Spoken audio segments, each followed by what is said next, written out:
사라가 세상을 떠났습니다. 그리고 이제 아브라함에게는 한 가지 인생의 하나님 나라의 과업이 남았습니다.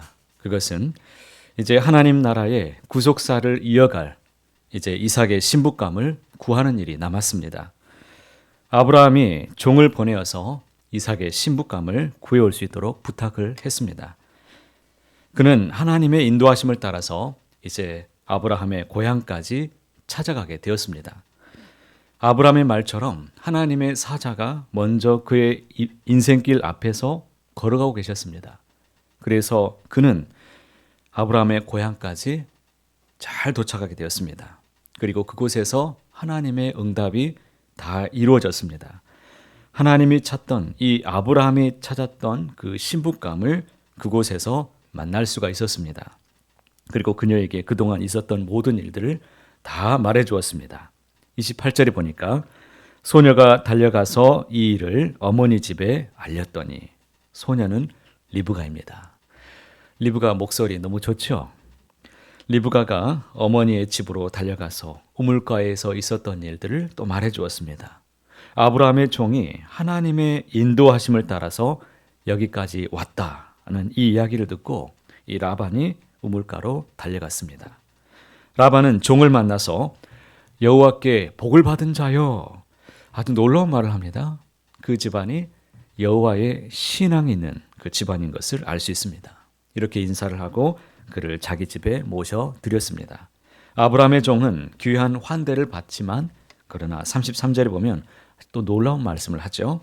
이 일을 진술하기 전에는 내가 이 일을 말하기 전까지는 음식을 먹지 않겠다라고 말합니다. 그가 얼마나 사명을 귀중하게 여기는지를 알 수 있습니다. 그의 사명이 무엇입니까? 38절에 이렇게 말합니다. 내 아버지의 집, 내 족속에게로 가서 내 아들을 위하여 아내를 택하라 하시기로. 그는 이 사명을 마치기 전까지는 다른 어떤 향락도 내 인생의 어떤 즐거움도 내가 그것을 구하지 않고 자기를 위해 살지 않겠다라는 이런 고백을 하고 있는 거죠. 그가 이렇게 사명을 가지고 분명하게 살 수 있었던 것은 바로 자기의 정체성을 그가 분명하게 알고 있기 때문입니다. 34절에 이렇게 말합니다. 그가 이르되 나는 누구의 종? 아브라함의 종이니이다. 우리가 나 자신이 누구인지 알게 되면 여러분 우리는 인생의 방황을 이제 끝낼 수 있습니다. 종교개혁자 칼빈은 말합니다. 하나님에 대한 지식이 없이는 자기 자신에 대한 지식이 없다라고 말했습니다.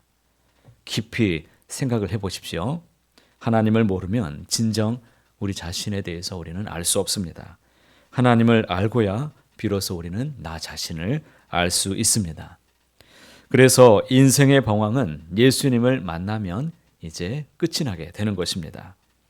이렇게 아브라함의 종 엘리멜렉이 지금까지 일어났던 모든 일들을 상세하게 리브가의 가족에게 이야기를 들려주었습니다. 일종의 간증을 이제 하게 됩니다. 여러분, 간증이 무엇입니까? 하나님이 하신 일을 경험하고 느낀 일들을 이제 증거하는 것이 간증입니다. 이 간증을 하나님이 귀하게 사용하시는 것인데 우리가 이 간증을 자기를 과시하기 위해서 사용하는 것은 잘못된 것입니다. 늙은 종의 간증은 우리가 간증을 어떻게 해야 되는지를 우리가 알 수 있습니다. 그는 하나님으로부터 시작해서 하나님으로 끝이 납니다. 35절 말씀에 보면 여호와께서라고 이제 시작하죠. 하나님은 아브라함에게 복을 주신 이 놀라우신 그 은혜를 그대로 간증합니다. 그리고 하나님에 대해 아브라함의 믿음에 대한 말씀을 그대로 전해주고 하나님을 향한 자신의 기도가 있었고 어떻게 해서 하나님이 나를 이곳에 인도해 주셨는지 그리고 마지막에 48절에서는 자신이 온 목적을 다 이루어 주신 하나님께 찬양하고 경배하는 모습을 지금 보여주면서 간증이 마무리되고 있습니다. 48절에 있는 말씀, 내 주인 아브라함의 하나님 여호와께서 나를 바른 길로 인도하사 나의 주인의 동생의 딸을 그의 아들을 위하여 택하셨으므로 내가 머리 숙여 그에게 경배하고 찬송하였나이다. 여호와께서 나를 바른 길로 인도해 내주셨다라는 이 말씀이 얼마나 좋은지 모르겠습니다. 아무리 읽어도 늙은 종 자신의 이 수고의 어떤 노력은 전혀 드러나지 않습니다. 이 일에 처음부터 끝까지 관여하고 이루어 가시는 하나님의 모습만이 그의 간증 속에 다 나타나 있을 뿐입니다. 이것이 아주 좋은 간증입니다. 하나님을 드러낼 때 그 간증은 능력이 되고 힘을 발휘할 수 있습니다.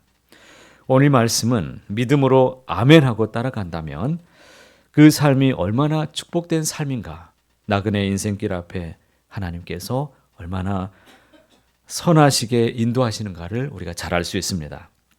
리브가는 늙은 종을 주저없이 이제 따라갑니다.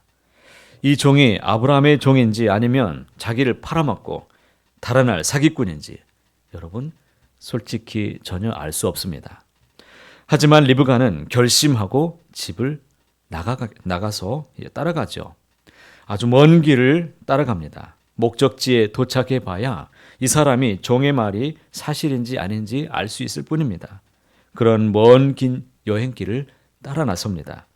하지만 오늘 본문을 읽고 있는 우리들은 이미 그가 어떤 여인으로 살아가게 될지 다음 일어날 사건을 우리는 이미 알고 있습니다. 리브가는 아브라함의 집으로 가고 있다는 이 사실을 우리는 잘 알 수 있죠. 그래서 이 말씀을 읽는 동안에 제가 리브가에게 응원하고 있는 것을 발견했어요. 리브가, 걱정하지 마.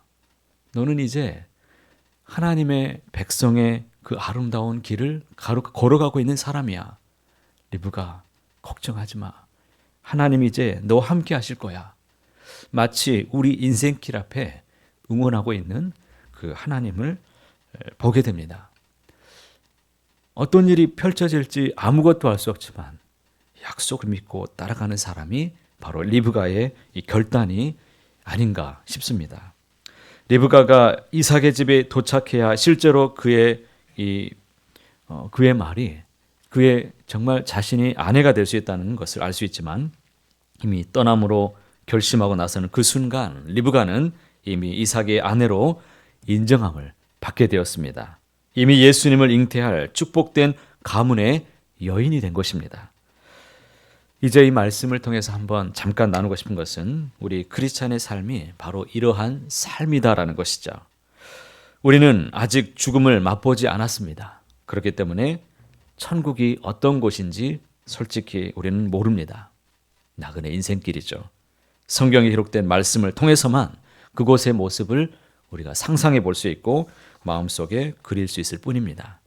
그래서 사도 바울은 에베소 2장에서 우리가 예수님과 함께 하늘에 앉아 있는 그 모습을 그대로 과거 동사를 통해서 사용해서 그림을 이미 그려주며 설명했습니다. 이미 우리가 그곳에 있는 것처럼 말씀을 전해 주었습니다.